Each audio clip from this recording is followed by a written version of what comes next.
우리나라의 영원한 청년 작가로 알려진 소설가 박범신 씨, 여러분 다들 아실 겁니다.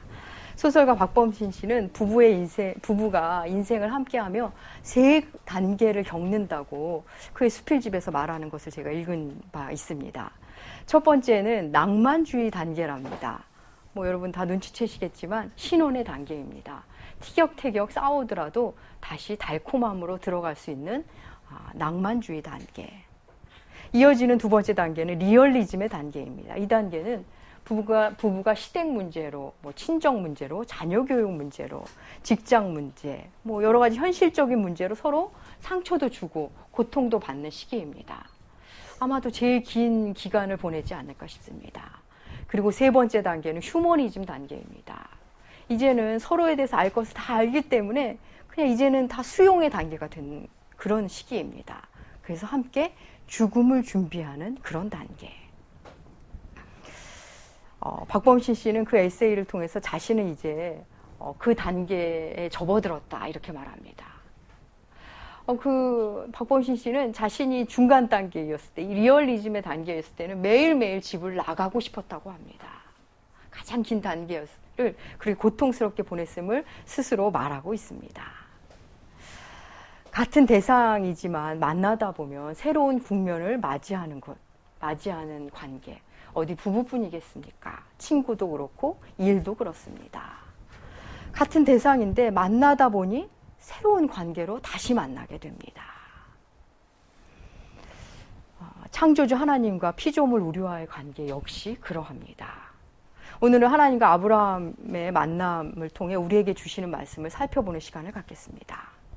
사람은 자기의 의견, 자기가 원해서 태어난 사람은 아무도 없습니다. 이 땅에 태어날 때 누군가로부터 의견을 물고 오케이해서 나온 사람은 아무도 없습니다. 철학자 하이데거는 이거를 피투성이라고 말합니다. 던져진 존재, 자신의 의견과 상관없이 이 땅에 던져졌다 해서 그것을 피투성이라고 말합니다. 그에 따르면 인간이 이 피투성을 자각하는 시기가 온답니다. 그걸 어떻게 자각을 하냐면 불안을 통해서 자각합니다. 내가 지금 왜 여기에 있지? 삶이 무슨 의미가 있어? 이 불안을 느끼며 자신에게 물으면서 내가 원해서 온 세상이 아님을, 피투성의 존재임을 스스로 느낀다고 하이데거는 말합니다. 그러면서 이 삶에서 도망할 수 없다는 것을 자각하는 인간은 이어서 자기에게도 죽음이 찾아올게 된 것을 좀 더 실감하게 된답니다. 그런데 이 실감은 거기서 그치는 것이 아니라 그 죽음에 대한 자각을 통해 자신의 삶을 재구성해서 새로운 가능성으로 자신이 스스로 뛰어들어가는 존재랍니다. 그래서 그것을 기투성이라고 말합니다. 피투성과 기투성, 참으로 흥미로우면서도 공감이 되는 용어가 아닌가 싶습니다. 여러분, 수억 마리의 정자 중에 다른 녀석이 아닌 내가 어떻게 태어났을까요? 그 비밀. 어떻게 내가 이 땅에 왔을까요? 내가 이 땅에 온 것은 분명 원해서 온 것은 아닌데, 그렇다면 하이데거의 말대로 정말 던져진 존재일까요? 어떻게 이런 일이 일어났을까요? 사랑하는 여러분, 우리의 출생은 하나님의 부르심입니다. 피조물로서의 출생은 첫 번째 부르심이며 첫 번째 선택받음입니다. 하나님이 아무리 아름다운 세상을 지으셨어도 태어나지 않았다면 아무 의미가 없습니다. 우리의 출생은 하나님의 부르심이기 때문에 어떤 생명도 경이롭습니다. 모든 생명은 의미가 있습니다. 어느 누구도 태어나고 싶어서 태어난 사람은 없습니다. 그 출생의 배경이 어떠하든 우리의 출생은 첫 번째 보내심인 동시에 첫 번째 부르심입니다. 그냥 노는 게 사는 것인 천둥 벌거숭이 시절을 지나 자의식이 생기고 나면 우리는 하나님의 부르심 앞에 서게 됩니다. 그 부르심의 전형이 바로 아브라함의 부르심입니다. 우리는 아브라함을 믿음의 조상이라고 부릅니다. 아브라함이 믿음의 조상인 이유는 그를 향한 부르심이 그만을 위한 부르심이 아니라 우리도 그와 같은 부르심을 받게 되기 때문입니다. 믿음의 여정을 그가 먼저 살아서 우리에게 보였기 때문에 믿음의 조상입니다. 아브라함 이야기는 창세기 11장 끄트머리부터 시작됩니다. 아브라함의 아버지 데라 이야기부터 시작합니다. 아브라함의 아버지 이름은 데라입니다. 조금 기억해 주시면 좋겠습니다. 데라에게는 아들이 셋이 있습니다. 아브라함, 나홀, 하란. 데라는 갈대아 우르 지역을 떠나 하란으로 이전하여 자리를 잡습니다. 여기서의 하란은 지명입니다. 아들 이름 하란이지만 지명의 하란도 있습니다. 우르는 수메르의 도시국가이고 하란은 메소포타미아의 상업도시입니다. 이 두 지역 다 달의 신을 섬겼습니다. 우상을 숭배하는, 다른 신도 많이 섬겼지만 주신이 달의 신이었습니다. 데라는 그곳에서 우상을 숭배하며 생업을 아마 유지했던 것 같습니다. 그것을 어떻게 알 수 있냐면 여호수아 24장 2절과 3절을 통해 알 수 있습니다. 주보 뒤에 여호수아서 우리 함께 읽으시겠습니다. 여호수아가 모든 백성에게 이르되 이스라엘의 하나님 여호와께서 곧 아브라함의 아버지 나홀의 아버지 데라가 강 저쪽에 거주하여 섬겼으나 내가 너희 조상 아브라함을 강 저쪽에서 이끌어내어 가나안 온 땅을 그 하란 지역에 거류하였을 때 아브라함의 아버지 데라가 죽습니다. 아브라함은 아버지가 죽은 후에 하나님의 음성을 듣습니다. 너는 너의 고향, 친척, 아버지의 집을 떠나라. 그리고 내가 내게 보여줄 땅으로 가라. 좀 더 정확한 번역은 너의 땅, 너의 친척, 너의 아버지 집을 떠나라가 좀 더 정확한 번역입니다. 아브라함은 유목민이었기 때문에 그가 떠나는 것은 우리가 생각하는 것처럼 그렇게 큰 모험은 아니었을 수도 있습니다. 우리 생각처럼 대단한 결단과 모험을 요구하지는 않았을 겁니다. 떠나라가 아주 낯선 분위기는 아니었을 것 같습니다. 그럼에도 자의가 아니라 외부적 명령에 의해 떠난다는 것은 사실 쉽지는 않습니다. 더욱이 상업도시가 형성되고 그것에서 직업을 가진 것을 보면 육목생활이 거의 끝나갈 무렵 도시가 형성되는 아마 시기였던 것 같습니다. 그래서 이제 정착생활이 익숙해진 시기였음에 분명합니다. 더욱이 그냥 그 땅을 떠나라가 아니라 너의 땅과 너의 친척과 너의 아버지의 집을 떠나라고 말씀하신 걸 보면 단순한 이주의 개념을 넘어 더 심도 있는 뭔가를 하시고 싶음을 우리가 눈치챌 수 있습니다. 그것이 무엇인지 오늘 생각해 볼 텐데 먼저 떠나야 할 것, 그의 땅, 그의 고향입니다. 여러분, 우리의 난 곳은 어떤 의미가 있을까요? 우리는 태어난 곳에서 모든 것을 다 흡수합니다. 좋은 것이든 나쁜 것이든 우리가 아이를 키워보면 압니다. 그냥 쫙쫙 흡수합니다. 스폰지가 액체를 흡수하듯이 그냥 흡수합니다. 그 흡수된 생활과 관습은 우리의 가치관을 형성하고 우리의 기준점이 됩니다. 태어난 그곳에서 모든 처음을 경험합니다. 처음 먹는 것, 처음 보는 것, 처음 만나는 사람. 많은 처음이 고향에서 이루어집니다. 그리고 두 번째 떠나야 할 것들. 말도 배우네요. 말투와 억양도 배웁니다. 그리고 관습, 그리고 입맛까지 결정됩니다. 그곳에서 바로 기본적인 가치관과 세계관과 시대정신을 만납니다. 그리고 두 번째 떠나라 하신 것은 너의 친척입니다. 여기서의 친척은 관계를 말합니다. 이웃에 대한 개념은 아마 고향의 개념에 들어있을 겁니다. 친척 역시 내가 선택하지 않은 관계입니다. 태어나 보니 고모가 있고 이모가 있고 숙모가 있습니다. 내가 첫 번째 관계를 맺는 곳이 바로 친척입니다. 우리는 태어나 보니 정해진 그 혈연 관계를 통해 우리 편을 느끼게 됩니다. 같은 편, 나의 편을 처음 배우게 되는 곳이 바로 친척입니다. 그리고 떠나야 할 세 번째, 너의 아버지 집. 그럼 아버지의 집 더 말해 무엇하겠습니까? 가장 가까운 곳에서 나의 울타리가 되어주고 나라는 사람의 고갱이, 나라는 사람의 알맹이가 그곳에서부터 형성됩니다. 여러분, 고향, 친척, 아버지 집. 범주가 점점 줄어들지 않습니까? 범위가 점점 축소됩니다. 나를 알고자 하면, 우리가 누군가를 알고자 하면 그의 시대정신, 그의 고향으로 대변되는 것을 먼저 알면 됩니다. 그리고 그 다음은 그가 느끼는 같은 편들, 그의 친구일 수도 있고 그가 말하는 자기 편을 한번 보면 압니다. 그리고 그의 아버지의 집을 보면 그를 더 잘 알 수 있습니다. 나의 나됨 속에는 고향으로 대표되는 시대정신과 가치관, 친척으로 대표되는 자기 편, 그리고 아버지의 집으로 상징되는 시공간, 그것을 잘 들여다보면 태생적 자기를 만날 수 있습니다. 우리 몸 구석구석 자리한 자기중심적 사고방식은 바로 그 땅, 친척, 아버지의 집으로 인해 형성됩니다. 하나님이 떠나라 하신 것들은 이미 내가 되어버린 것으로부터의 떠남을 말합니다. 이미 내가 되어버린 그것들, 그리고 앞으로도 나를 지배할 그것들, 나한테 강력한 영향을 줄 그것들을 떠나라는 것입니다. 하나님은 아브라함에게 떠나라 하시며 내가 네게 보여줄 땅으로 가라 하십니다. 보여줄 땅.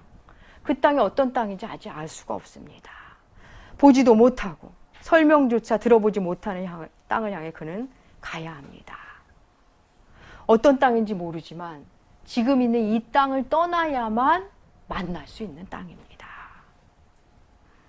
내가 보여줄 땅으로 가라는 하나님의 말씀 안에는 아브라함아 나만 믿고 떠나라가 담겨 있습니다. 아브라함은 하나님의 말씀을 듣고 갈 바를 알지 못했지만 그는 길을 떠납니다. 떠나는 아브라함에 대해서 히브리서는 이렇게 말합니다. 히브리서 11장 8절 세 번역으로 실어놨습니다. 우리 함께 읽으시겠습니다. 믿음으로 아브라함은 부르심을 받았을 때 순종하고 장차 자기 몫으로 받을 땅을 향해 나갔습니다. 그런데 그는 어디로 가는지를 알지 못했지만 떠난 것입니다. 어디로 가는지 알지 못했지만 떠났습니다. 여러분, 여기서 떠남은 단순히 물리적 떠남을 이야기하는 것이 아닙니다. 이걸 문자적으로 받아들이셔서 뭐 이사 가고 직장을 떠나고 부모님과 분가하고 이렇게 이해하시면 곤란합니다. 이 땅에서 나를 만들어 온 그 모든 것으로부터의 떠납니다. 그것으로부터 떠나야 새로운 출생이 가능합니다. 주의 음성에 반응하여 떠나는 것, 바로 새로운 출생입니다. 우리의 물리적인 첫 출생은 내 의견과 상관없이 내가 의식하지 못한 채 맞이했지만 예수 안에서의 새로운 출생은 충분한 자각으로 시작됩니다. 아브라함은 지금 결혼한 지 오래됐지만 아이가 없습니다. 지금이야 결혼이 선택이 됐고 일부러 아이를 갖지 않는 부부도 많다지만 당시는 그렇지 않았습니다. 결혼도 자연스러운 일이었고 자녀 출생 역시 결혼만큼 자연스러운 일이었습니다. 아브라함과 그의 아내 사라의 상황이 바로 윗부분에 기록되어 있는데 11장 30절 제가 읽겠습니다. 사레는 임신하지 못함으로 자식이 없었더라. 아브라함과 사레 부부는 불임 부부입니다. 번성과 충만과는 거리가 먼 상태입니다. 도리어 결핍의 상태입니다. 아브라함은 아버지 데라가 하란에 있을 때 아버지의 죽음을 맞습니다. 아버지의 죽음 이후에 그는 하나님의 음성을 듣게 된 것입니다. 자식도 없고 의지한 아버지도 지금 안 계십니다. 그런 아브라함 부부에게 그곳을 떠난다는 것이 여러분 어땠을까요? 가야 할 곳만 명확하다면 그리 어렵지 않을 수도 있었을 것 같습니다. 그런데 아직 보지 못한 땅, 떠나야만 보여주신다는 그것 자체가 그들로 하여금 조금 불편한 명령이었을 것입니다. 우리가 원하는 땅들이 다 있습니다. 각자 원하는 땅이 있습니다. 어쩌면 우리가 있는 지금의 땅에서 주께서 번성을 주신다면 좋겠지만 하나님은 너의 땅을 떠나라. 너의 땅을 버려라. 우리에게 말씀하십니다. 여러분, 장성한 남성과 여성이 만나 부부가 될 때도 그 이전의 생활을 버려야 합니다. 미혼 시절의 생활로부터 떠나야 합니다. 부모님께 의지하던 생활에서도 떠나야 하고 자기중심적 삶에서도 떠나야 합니다. 그래야 하나님이 보여주시는 아름다운 부부의 새 땅에 들어갈 수 있는 것입니다. 아브라함은 주님의 말씀에 의지하여 말씀에 따라 길을 떠납니다. 길을 떠난 아브라함의 모습을 창세기 12장 4절 이렇게 말합니다. 우리 창세기 12장 4절 함께 읽으시겠습니다. 이에 아브라함이 여호와의 말씀을 따라갔고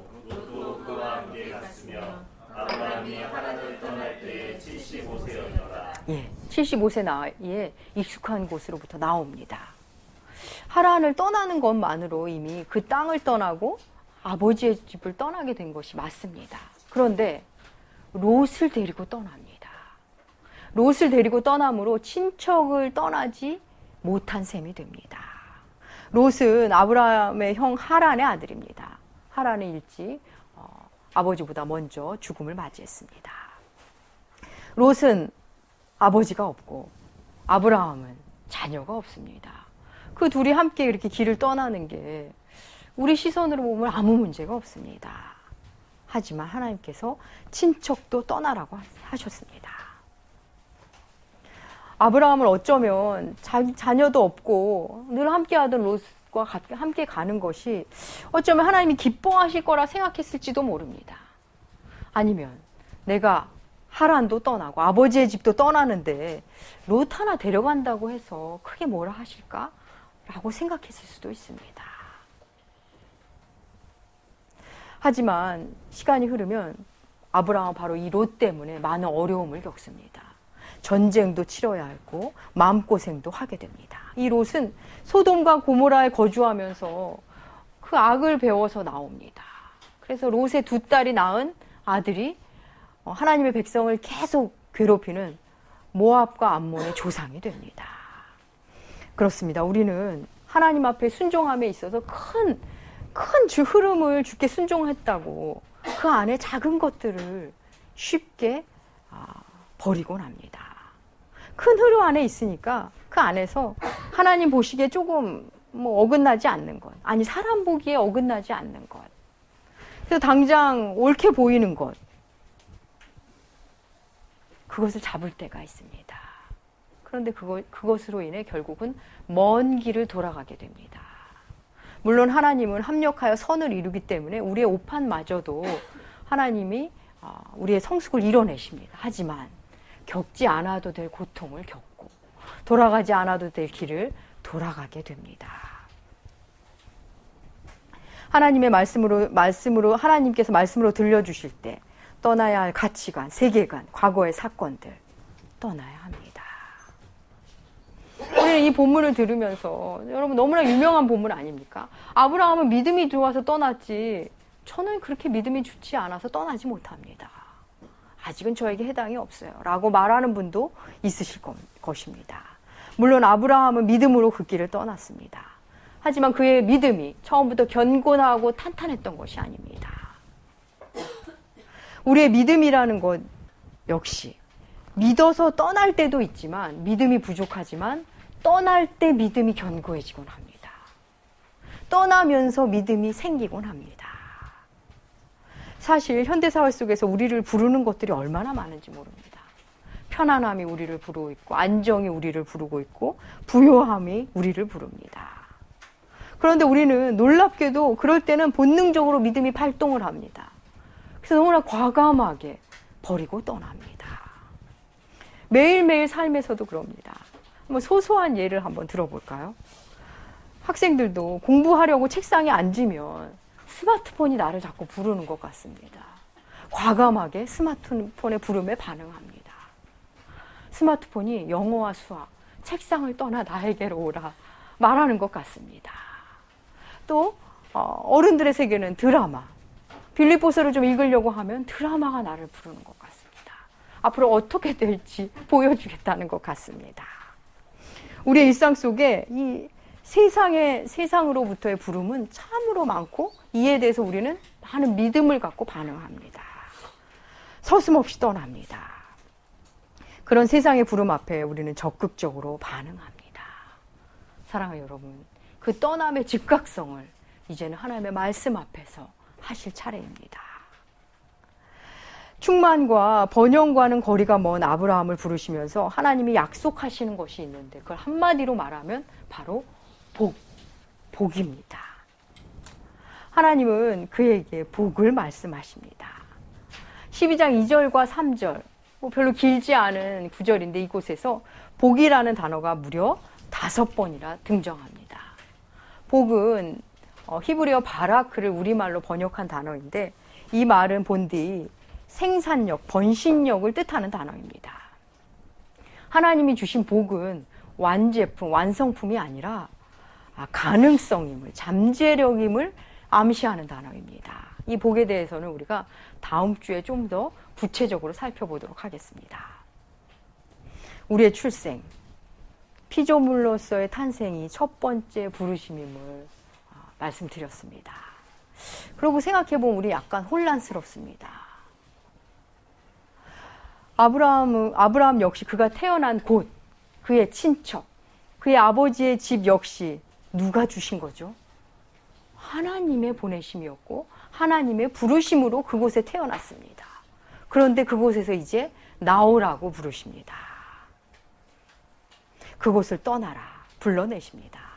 우리 역시 하나님이 친히 보내신 1차적 출생, 그 존재 가운데 살 때 우리를 또 불러내십니다.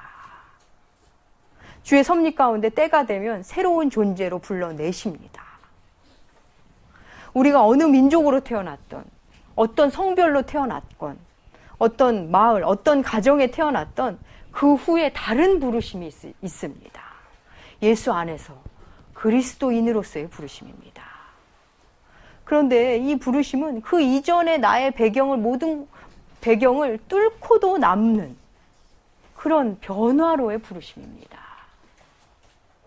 다툼이 끊이지 않는 가정에서 태어났든, 차별받는 위치로 태어났든, 외모가 부족하든, 능력이 부족한 모습으로 태어났든, 이 두 번째 부르심은 그 이전의 모습을 뚫고도 남음이 있는 그런 부르심입니다. 똑같은 일을 하고 있지만 그 의미를 다시 발견하는 힘을 갖게 되고, 똑같은 사람을 만나고 그와 살고 있지만 그의 관계를 새롭게 볼 수 있는 힘을 주는 그런 부르심입니다. 사랑하는 여러분, 그리스도인이 되었다는 것은 하나님의 전적인 부르심이고 그 부르심 안에서의 존재의 변화를 말합니다. 부름받은 아브라함은 즉시 길을 떠났습니다. 아브라함은 믿음의 조상으로서 모든 그리스도인의 삶의 여정을 먼저 살아냅니다. 그는 이제 새로운 인생, 이스라엘 민족의 조상으로서의 삶이 시작됩니다. 그의 떠나는 인생은 이제 시작일 뿐 앞으로도 계속됩니다. 우리의 신앙 역시 그동안의 삶에서부터의 떠남으로 시작합니다. 그 떠남은 아브라함의 떠남으로 보여주심과 동시에 출애굽기에서는 애굽을 떠나는 것으로 묘사됩니다. 또 여호수아서에서는 가나안 입성으로 또 묘사됩니다. 고통의 삶을 살았지만 위대한 화가로 우리가 평가하는 빈센트 반 고흐는 이런 말을 했습니다. 우리는 순례자들입니다. 우리의 인생은 이 땅에서 하늘로 가는 긴 걸음이자 긴 여정입니다. 그렇습니다. 그리스도인은 길 위의 사람들입니다. 늘 떠남을 준비하는 사람입니다.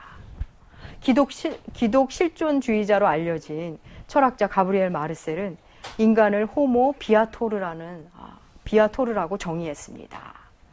이것은 무슨 의미냐면 길 떠나는 인간, 순례하는 인간이라는 뜻입니다. 인간은 오직 영혼 안에서 많은 여행을 하게 되는데 마음 안에 근원적을 그리움을 품고 늘 어디를 향해 떠납니다. 그런데 그것이 결국은 하나님을 향한 떠남이라고 규정한 것입니다. 그렇습니다.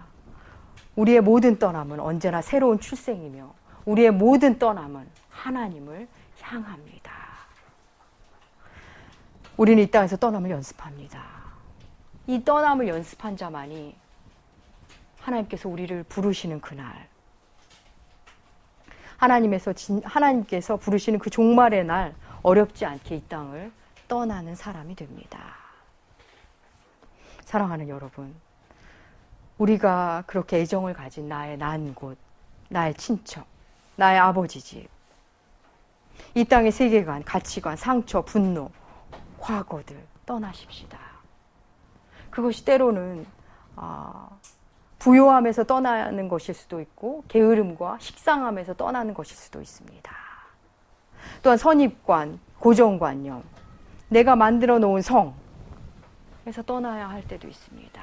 사랑하는 여러분, 나의 땅을 떠나야 주님이 주시는 그 땅으로 들어갈 수 있습니다. 나의 친척을 떠나야 주 안에서 새로운 형제 자매를 만나게 됩니다. 나의 아버지의 집을 떠나야 나의 사랑하는 하늘 아버지를 진짜로 만나게 됩니다.